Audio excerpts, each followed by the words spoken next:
Good morning. So, I am suffering just a little bit of jet lag, but the whole time I was gone, I would wake up at 4 in the morning, raring to go. Well, not raring to go, I was pretty tired, but I found that I woke up and would write down my dreams. Like when I'd wake up in the middle of the night for the, bodily functions moment, I wouldn't go back to sleep. I would write my dream down and then I would try to go back to sleep, but I never did.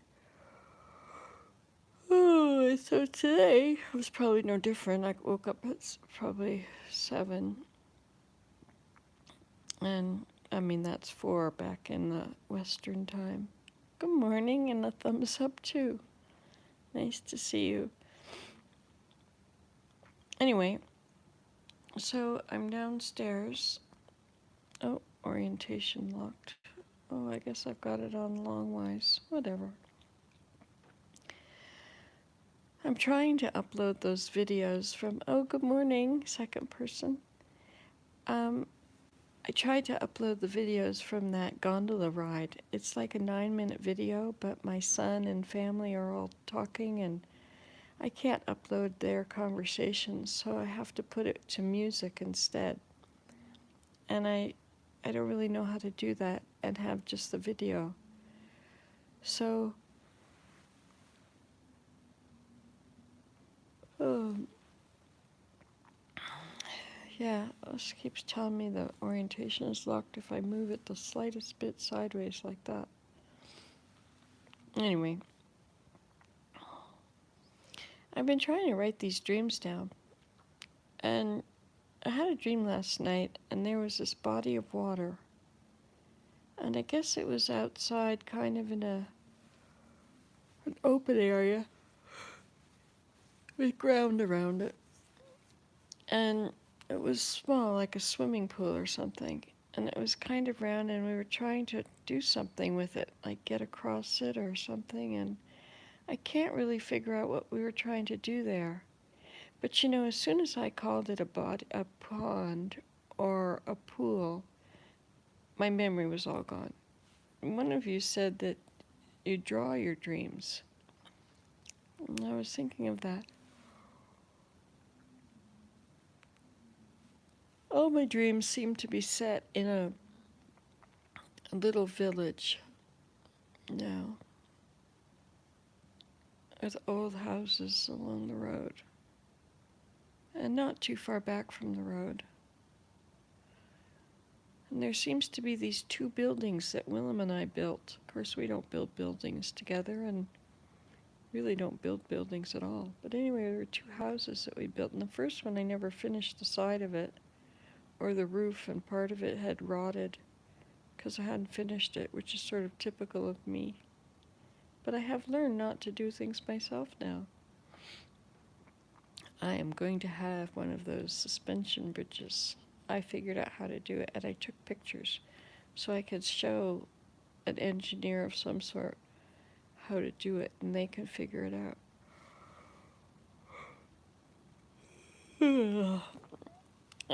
I know someone who does something like that with his company, but he's an employee, and I'm not sure how he can. Maybe I just have to hire the company. I don't know what a company costs. I'm not used to dealing with companies. They usually cost a lot of money. Anyway, so I got back home, and we got here to my son's house last night in Ottawa, and the taxi driver couldn't stay on the road straight. He tried to turn into the road, then turn on another road, and he just slid, and it looked a little scary at the moment.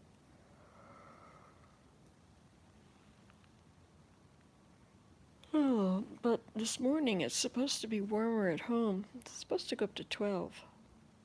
12 plus 12 is 24, plus 32 is 50, 6. What did I say? What is the first number I was adding to the second number? Can't ever do that. 12. 12 and 12 is 24. 32 over 24. 3 plus 2 is 5. 4 plus 2 is 6. So it's going to be 56 today. Oh, I'm sorry, Danny. So how's the weather in London? Your weather is always a lot worse down there. You got all those snow, whatever. Look at all these wrinkles. I didn't do that. What's happening? What's happening? I live inside this body that's doing this thing. My skin is melting. Never lose weight when you're old. Lose weight when you're young. Otherwise it'll all just turn to sog. But it might just be that your skin flattens and anyway, I can't look at that. I'll hold it back here so I don't see it. So I was quite content this morning to just lay there on this little mattress on the floor and continue to try and figure out my dreams. Oh, and I did use my notes, and I just dictated it, but it's, I don't know, dictating, it puts my head in a different place than when I'm thinking or writing. I have to use words, I have to use words when I write. I don't know, do you ever notice how the different things of your mind, how it interacts differently with what you're using, what you're trying to do? If you're going to speak or you're going to write, you're going to think. Thinking is okay. It doesn't seem to change the way your brain works. But I find, like, if I try to add in my head, oh my gosh, that's just impossible. I used to be able to do stuff. I could never do the ones right over, the ones that are not part of every multiplication table. Like the 1 times 1s, those are easy. And everyone has them. And the 2s, they're easy because you know it's odds and evens. And the 3s, they were a little more tricky, but then I made up a song. Want me to sing it for you in case you didn't see that video? 3, 6, 9, 12, 15, 18, 21, 24, 27, 30, 33, 36, 39. I can count by 3, I do it all the time. I made that song up and I would sing it to my children when I pushed them on the swing. And then the 4s, 4, 8, 12, 16, 20, 24, 28, 32, 36, 40, 44, 48, 52, 56, 60, 64. And then it just goes away. I don't remember the end of it. And 5s are easy too, right? Because 5s are counting by 5s. 25, 30, 35, 40. I mean, how easy could that be? And 6s, but 6s, once you get past that, 6s, you don't use them as many times as you use the ones under it. And 7s is also a little trickier. And 8s, but 9 has an easy, 1 goes up, 1 goes down. 9, 18, 27, 36, 42, 40. Oops. I don't think that was right. Anyway, not going to think about that right now. But anyway, and if I'm trying to add a number and it goes over the tens place, if it crosses 20, 30, 40, or if it crosses 100, like trying to add 96 and 12, that just blows my mind. Or 96 and 5, or 96 and 7. The 6s and 7s are the worst. I used to have this red cardboard piece of paper. It was about 6 inches long and 4 inches high, and it was thick construction paper, and it was red, and it had all of those multiplication tables on them, and I used that card a lot. I never did memorize them all the way I was supposed to. Tisk. And so the 6s and 7s, I mean, I could do it. 6, counting by 6, 6, 12, 18, 24, 30, 36, 42. But you see, what I'm doing is I'm going past, I know you're either adding 4 plus 2 on the other side, or, the 4 that gets up to the 10 and 2. So I can see if it's like 36, I can see it's only going to be 4 to get to 40, and then you have another 2 on the other side, so it's 36, 42.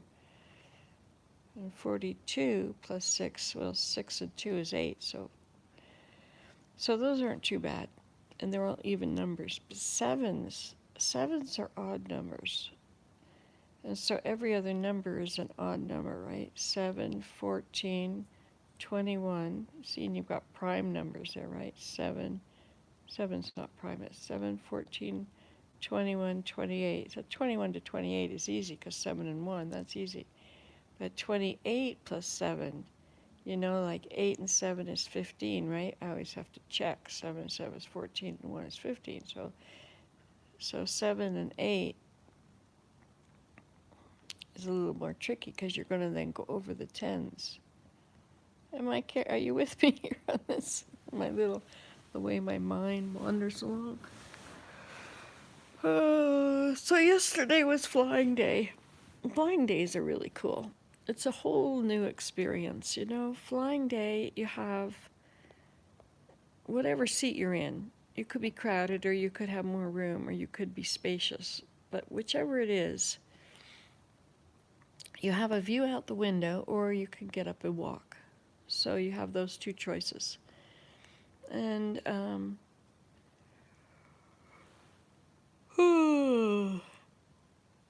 but having a television, I was going to do all these things. I brought my anatomy book. I knew it's a DK, Dorking Kinderly books. I love those books. Do you like those books? Do you have those books or know what I mean?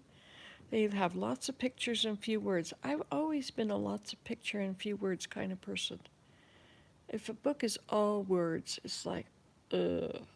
It's going to take a long time. I have to sit and really get into it and read the whole thing. But with my distracted brain, if it's just pictures and a few words, the pictures say 1,000 words anyway. And I'm a picture person. I think in pictures. That makes me visionary. Did you realize that? Sometimes when I'm working and I'm trying to figure out how to do the next part of what I'm doing, I don't know exactly how. I have to, like with my saw, and try and figure out. Remember the other day I was building something? Oh yeah, that small door. The door flap bottom.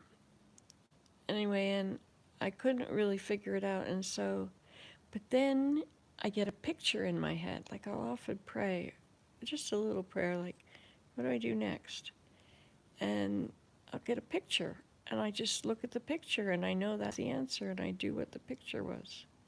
Isn't that cool? So my friend says that's being visionary. Anyway, it's my visual things. Maybe it's my answers. Think of it as my answers to my prayers. Oh, hello. Hi, Allison. I haven't seen you in ages and ages and ages. Are you still in Florida? Is that where you are? Or is that Allison somebody else? There was a teacher that my children had, Umpleby. And he was a really nice guy. And I saw him the other day at the landfill site. I was picking up bags of leaves and he was dropping them off. But, oh, why is it saying low battery? Have I used it that much already this morning? So today I have to drive home from Ottawa. And last night it was a lot of slippage going on with that taxi car. But my son went out to Tim Hortons this morning. He has this routine. And he got there fine and back. I have heard a bit of dripping sound, so maybe it's melted enough. Oh yes, 80 degrees. Oh my gosh, that's too hot. 80 is a really hot day here, but it's not really a lot of fun. So what's 80? 80, take away 32. See, here we go. 8 take away 3 is 5. 0 take away 2 is 8. So 58 in half. half of 58, let's see, it's not 4. I mean, it's not 2. Half of 58 is going to be a 4 on that side. What's half of 58? Let's see, half of 50 is 25. Add 4, 29. Okay, so yeah, 9 is 18. Oh, that's right, curry the 1 and you get 5. Sorry. So 18 degrees here. That's not too bad. It's quite warm, but it's not as bad as when it's... Wait a minute, it's not 18 when it's like that, is it? 20 is 70. 80 must be like 25 degrees. I don't know. So 25 degrees, 25 and 25 is 50, add 32, so you get 82, 82. My math brain is awful. Music is math, right? Hey, I look pretty good from this angle. Those jowls are gone, wrinkles are gone. It's a pretty good way to do it. I should lay on my back all the time. Look up at the camera. Wouldn't get anything done. Okay, so I may go home as soon as it's not raining, as soon as it's not. I keep hearing dripping, but it could be because the heater is on in here. I really like my hotel room and how empty it is, and I think about my house and going back there, and it's like, oh my gosh, it's just so full. What can I get rid of? I have all these stuff I really like. I have to make choices. I could start by taking everything off of Willem's piano. That will help. I got rid of most of my hats. I only have about 5 or 6 hats left. Maybe it's 10. They used to have over 50. But the floppies have gotten too floppy. But can you restore them if you wet them and then dry them flat? Do they stay? I can't remember. You starch them. I used to have starch. I think you can make starch. Do you make it with cornstarch and water? And you have to keep shaking it. I remember once my Aunt Laura starched my apron or something I had, and it was so stiff. I was a really little girl, I guess.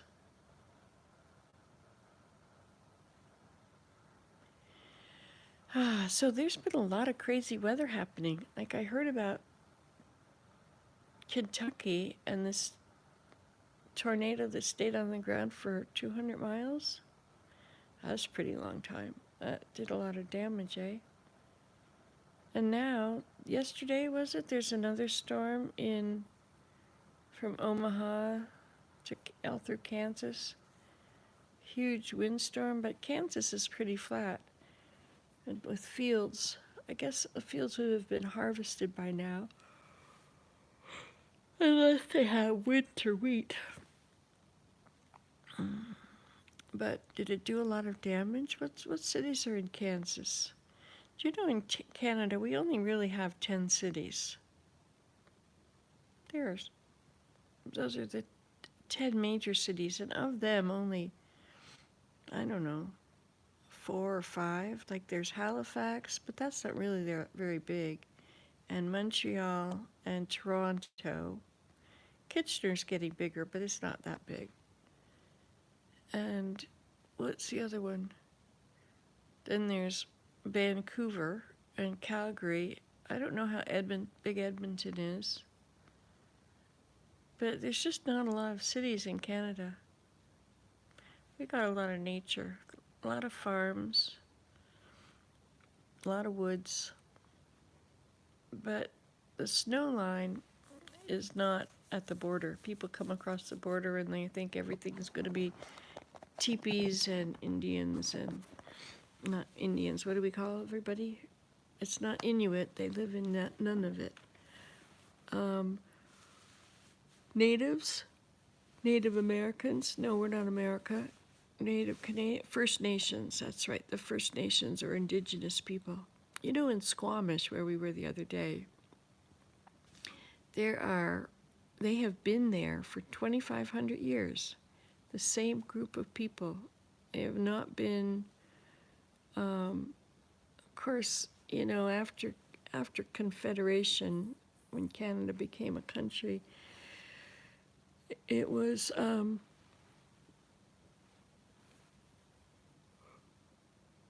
sorry to be yawning. Did you yawn? Just comment if you yawned.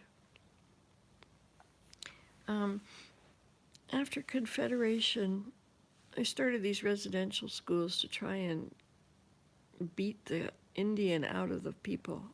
It was horrible. And it just stopped in 1970.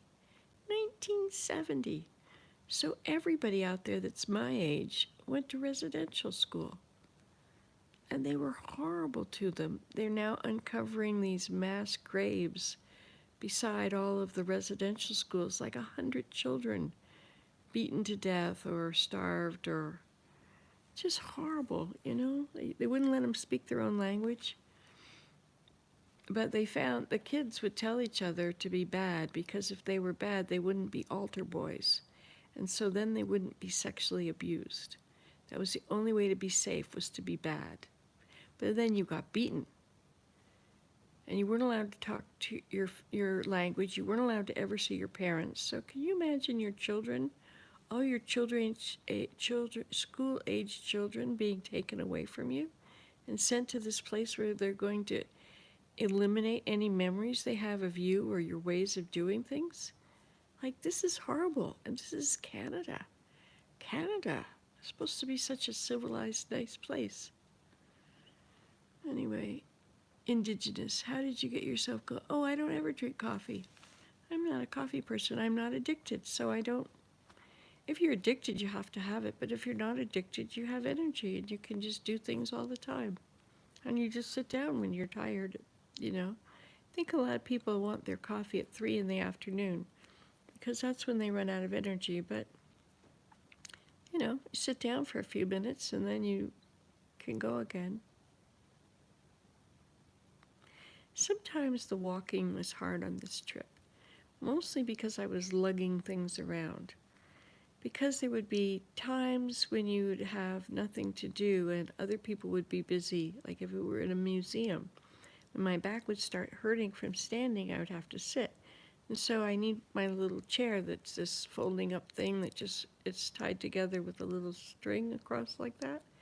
And so I would put that on the bench and then I could lean back, you know, and then I would feel better. So I had to take that, because if we go to a museum, you can be sure that other people are going to want to read a lot more things and be on their feet.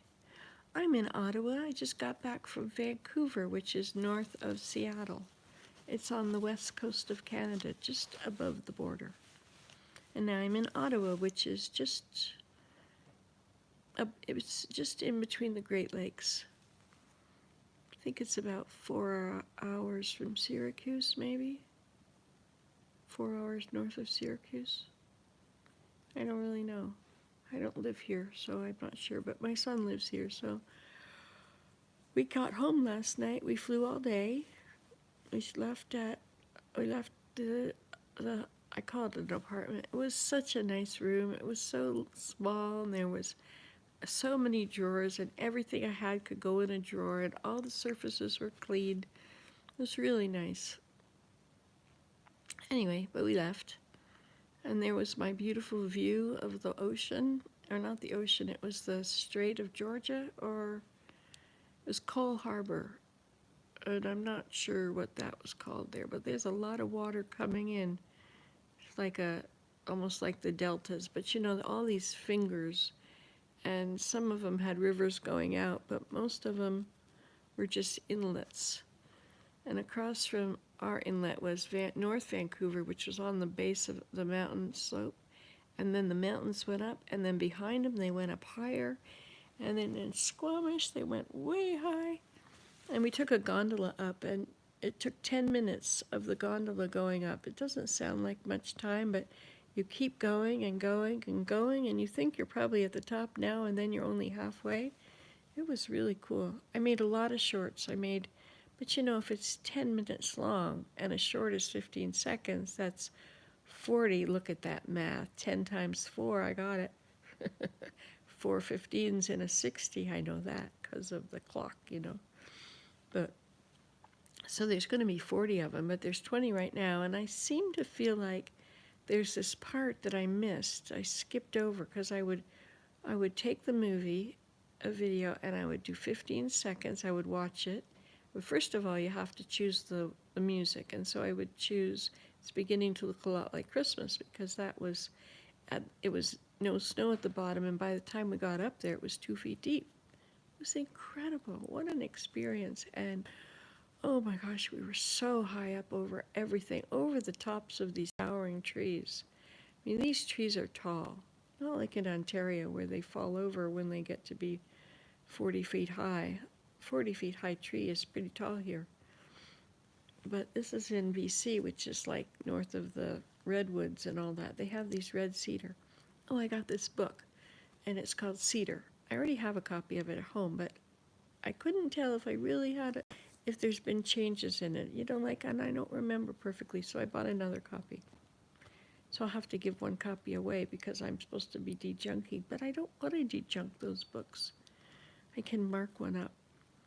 Anyway, so I'm reading it, and it's a lot of words, but the red cedar tree, these people, they used it for absolutely everything. I should read this to you.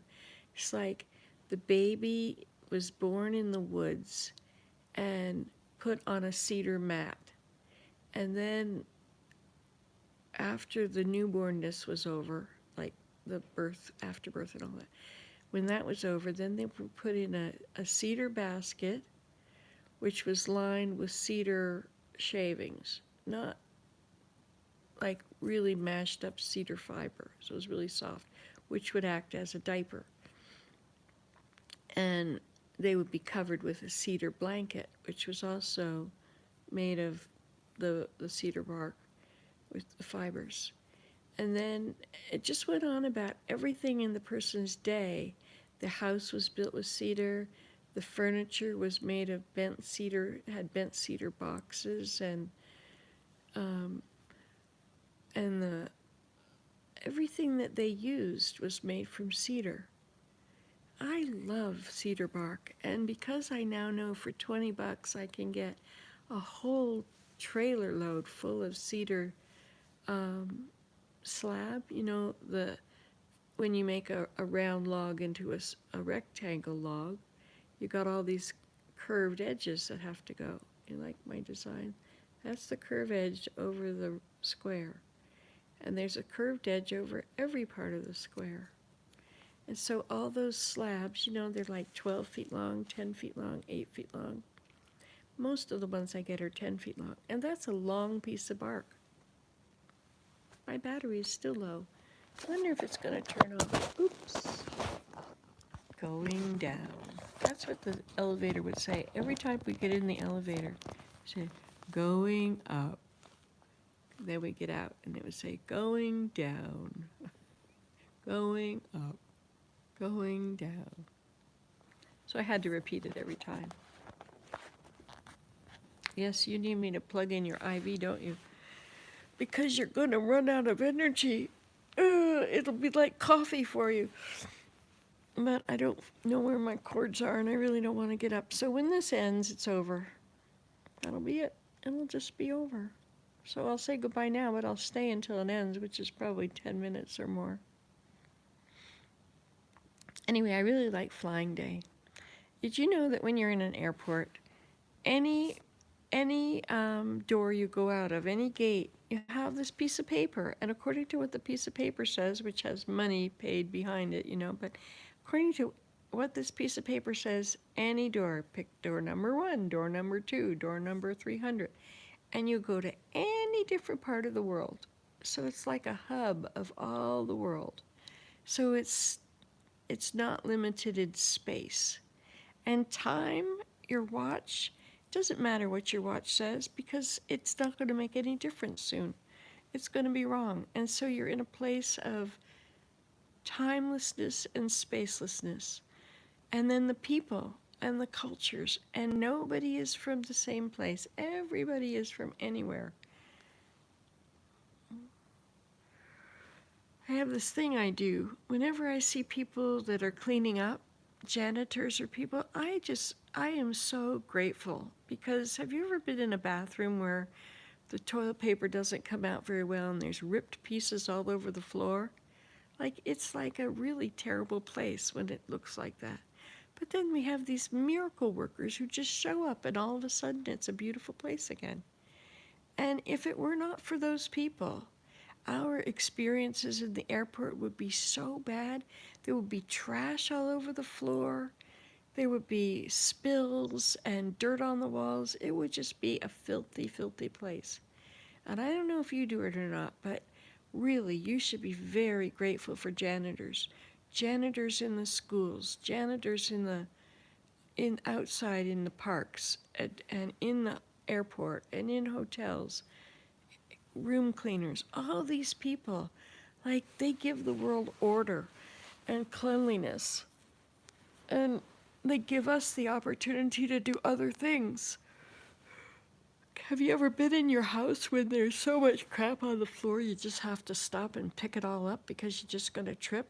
I remember that I don't see the mess until I'm tripping over it. Unless I keep it really clean. If I keep it really clean, then I notice when one thing is on the floor. But once two or three things are on the floor, it's probably because I don't feel like it anymore. I'm tired or I'm busy. I also make messes when I get things out of cupboards and such. I like to talk. Have you noticed that? I can talk a blue streak. As Anne of Green Gables would say, I can talk a hind leg off a mule. Yep, she can talk a hind leg off a mule.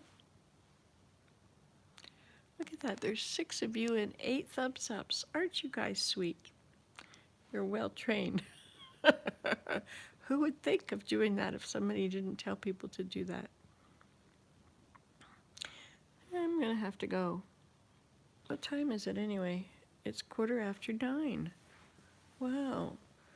This is like 6 o'clock in the morning. I still have time to do stuff before everything happens. However, my grandson didn't sleep until 11 there. He slept until 8. So after 8, I could be having to do a pillow fight. There are many ways to fight with pillows. Until you have really done it with a child, you haven't really gotten into all the possibilities. Sometimes he'll take them and beat you. Sometimes you'll take yours and beat on him. But if he's standing on the bed and you're on the floor because that's the most convenient place because everything gets thrown on the floor, you can wallop his legs, but if you throw it at him, he'll put his hands up like this and he'll punch it back. So I'm throwing, he's just punching, and it's all going on the floor. Lots of work for me. But if I lay down in the bed and I toss it to him, and it ends up coming right back at me, and so he could toss it back and forth. And it works better with a flimsy pillow. Heavy, heavy, big, fat feather pillows are still heavy, and they wear you out pretty quickly. Sometimes he'll put his feet in the air, I would throw it, and he would kick it. And sometimes he would punch it like this, and it would go up over his head and onto the floor. And then once it's onto the floor, then we had all these possibilities. Then it has to go on a certain bench. And after it was on a certain bench, like it could be used if it was on the bench, or if it went on the chair, you could put it on the chair that swivels around from the desk, because we had the room doors open between the suites, or the suite and the room. And so I put the chair in front of the doorway. So every time it fell on the floor, I put it on the chair. Put it on the chair. There's 4 of these, plus my little flimsy one, so 5 pillows. And then we would turn the chair around, and you could either dump the chair, or you could just push them all, and they would all go onto the floor in the next room. And then I had no more pillows, so he had to go get them. See, time-saving experience. How to pillow fight with a 5-year-old. There were many things that could be done. You could Oh, at one point he put his feet in it. And I threw a pillow. The pillow is, so picture him, he's laying on the bed with his feet up, but his feet are up in this big pillow, in under the pillowcase. And so they're standing up there. And every time I would throw it, he would whomp. I got the best video of him doing that. But his face is showing, and you can't have his face because, you know, have to not put him on the internet. So I had to figure out how to do that without his face being on there because it was so funny. Maybe if I wait until he's a few years older, then I could post it. Nah, his face will still be recognizable on social media, right? Media being what it is. So we played a bit of Minecraft on the way home in the airport. We had a 2-hour wait between Toronto and Ottawa flights. So we flew from Vancouver to Toronto. And we had this amazing, amazing little room on the airplane. It was a WestJet business class. You should look it up. They have a rounded wall, comes around you, and then you have this sort of a wall that you can bring up, and it's pretty wide and it has a lid on it. And it's got your food in there, and you can use it for your trash.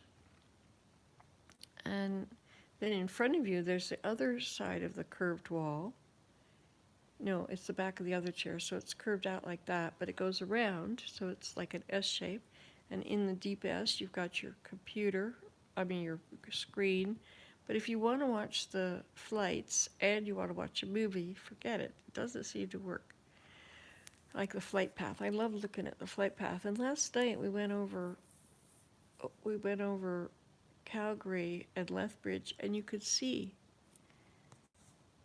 Yeah, it was the West Coast. Oh, hello. Hi, Kelly. Who's Kelly? Robin Hill. I am, yes, so my daughter-in-law, she took 2 weeks off. First 2 weeks she's taken off in a long, long time, like at least a year. And because of COVID, and because of the dangers of whatever's out there, we stayed in Canada, and she did this business class for us so that we could be socially distanced from other people. But you really have to be careful because people still crowd and line up on the airplane to get out, just as if there was no such thing as COVID. And we went to this Festival of the Lights in Vancouver, and there were so many people, and nobody was wearing masks. Well, some were wearing masks, but most of them were not wearing masks, and they were not socially distanced. And it was like, oh my gosh, how did I get myself into this? So of course, just like when I'm driving, I stayed back from the car ahead, which of course bothered the people behind, just like it does in traffic. I don't know why it's such a big deal because I'm following them at the same speed. But no, if you're behind and somebody's doing that, you got to get in between. Suit yourself. I'll just let you go, and I'll still distance from you. Then the next one wants to get in, and then the next one. Best place to drive is in the second lane. And then the first lane, they can do all that stuff and fight over who's first, and try and push everybody else out of the way so they could go faster. See my ring? This is what happens when you swim in salt water. It's almost looking like it's made of copper, but it's not, it's silver. But I know how to get rid of tarnish. You put it in an aluminum pan with some baking soda, or you put it in a regular pan with some baking soda and water. You got to bring the water to a boil. You put in the baking soda and you put a piece of aluminum foil in, and then you put in your silver and you take it out and it's clean. You don't have to put it in long. I guess it just ionizes it away or something. Loosens the particles. All right, well, I think I'm getting as bored as you. Look at this. 2 people are left. Thank you for all your joy and your comments. And I hope you have a lovely day, and I hope it warms up here soon. It's going to be 12 out in our place, but it's 2 here. So it was 2, maybe it's gone up. As soon as it's up to like 4, everything will shear off. The ice will just fall off the car. and the roads, it'll crunch under you, so it'll be okay. So I should probably go home, see my sweetheart. But my little grandson doesn't get up for 2 hours. He loves to sleep. And he wakes up and I'm not here. But and then I can be online with him and play Minecraft when I'm at home. But if I'm here, I have to be home before dark, so I have to leave.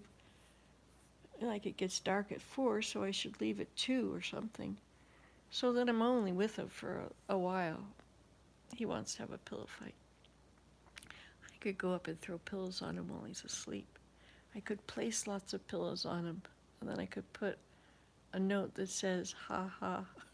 But I won't. All right, well, it's been nice talking to you, and I'll try and finish uploading those 20 more videos, little shorts, 15 seconds long, of going up the mountain on the gondola. If I could figure out how to change the music, or change the words, the sound on the video, and just put in music, I could upload the whole thing as a 10-minute video. But those shorts are really cool. They are, oh my gosh, it's so high up and such a view, spectacular. Everything was just out of this world. Okay,